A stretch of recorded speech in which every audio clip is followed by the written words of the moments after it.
Kami mempersembahkan renungan Santapan Rohani, terjemahan dari renungan Our Daily Bread.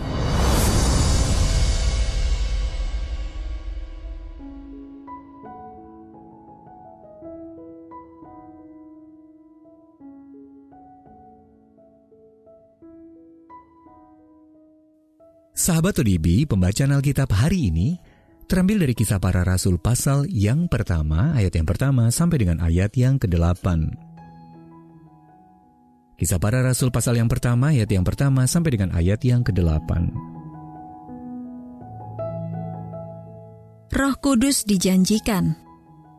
Hai Theophilus, dalam bukuku yang pertama, aku menulis tentang segala sesuatu yang dikerjakan dan diajarkan Yesus sampai pada hari Ia terangkat.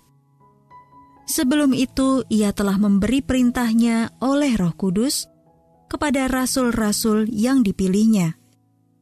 Kepada mereka, Ia menunjukkan dirinya setelah penderitaannya selesai, dan dengan banyak tanda, Ia membuktikan bahwa Ia hidup. Sebab selama 40 hari, Ia berulang-ulang menampakkan diri dan berbicara kepada mereka tentang kerajaan Allah.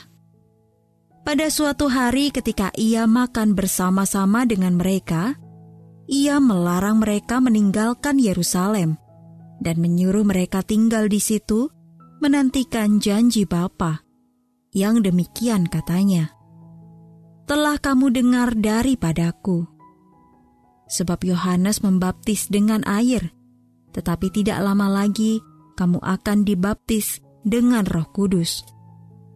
Maka bertanyalah mereka yang berkumpul di situ, "Tuhan, maukah Engkau pada masa ini memulihkan kerajaan bagi Israel?"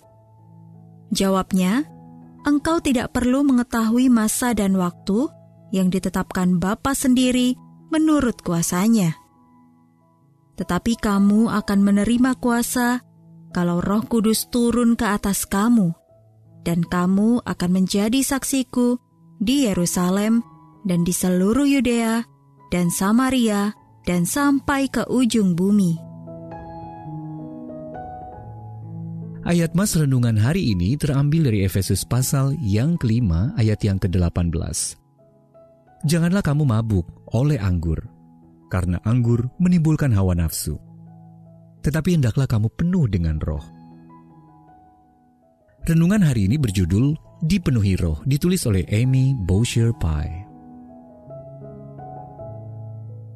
Penulis Scott McKnight bercerita tentang pengalamannya dipenuhi Roh ketika ia masih duduk di bangku SMA. Pada suatu acara retreat, pembicara menantangnya untuk menjadikan Yesus sebagai Raja dalam hidupnya dan berserah kepada Roh Kudus. Kemudian Scott duduk di bawah sebatang pohon dan berdoa, "Bapa, ampunilah dosa-dosaku. Roh Kudus, tinggallah di dalamku dan penuhilah aku." Sesuatu yang besar kemudian terjadi. Kata Scott, "Sejak saat itu hidupku benar-benar berbeda. Tidak sempurna, tetapi berbeda." Ia pun mempunyai kerinduan besar untuk membaca Alkitab, berdoa, bersekutu dengan orang percaya lainnya, dan melayani Allah. Sebelum Yesus yang telah bangkit itu naik ke surga, Dia melarang sahabat-sahabatnya untuk meninggalkan Yerusalem dan menyuruh mereka tinggal di situ menantikan janji Bapa. Kisah Para Rasul pasal yang pertama ayat yang ke-4. Mereka akan menerima kuasa untuk menjadi saksinya di Yerusalem dan di seluruh Yudea dan Samaria dan sampai ke ujung bumi. Allah mengaruniakan Roh Kudus untuk tinggal di dalam hati semua orang percaya. Hal itu terjadi pertama kalinya pada hari Pentakosta. Kita bisa baca di dalam Kisah Para Rasul pasal yang kedua. Kini pengalaman itu terjadi setiap kali seseorang percaya kepada Kristus. Roh Allah juga akan terus memenuhi kita yang percaya kepada Tuhan Yesus. Dengan pertolongan Roh Kudus, hidup kita juga akan menghasilkan buah-buah berupa karakter dan keinginan yang diubahkan. Karena itu marilah kita menaikkan pujian dan syukur kepada Allah yang telah menghibur, menguatkan, mendampingi, dan mengasihi kita. Sahabat ODB, perubahan apa yang telah dihasilkan Roh Kudus dalam diri Anda? Lalu bagaimana Anda dapat mengizinkan Roh Allah untuk bekerja lebih lagi di dalam dan melalui diri Anda. Mari kita berdoa. Allah Maha Kasih, terima kasih atas anugerah-Mu yang kudus. Mampukanlah aku agar lebih mengasihi-Mu dan sesamaku hari ini. Amin. Jika Anda ingin mendapatkan buku renungan ini dalam bahasa Indonesia, Inggris, atau Mandarin, WhatsApp kami di 0878 7878 9978 atau email indonesia@odb.org.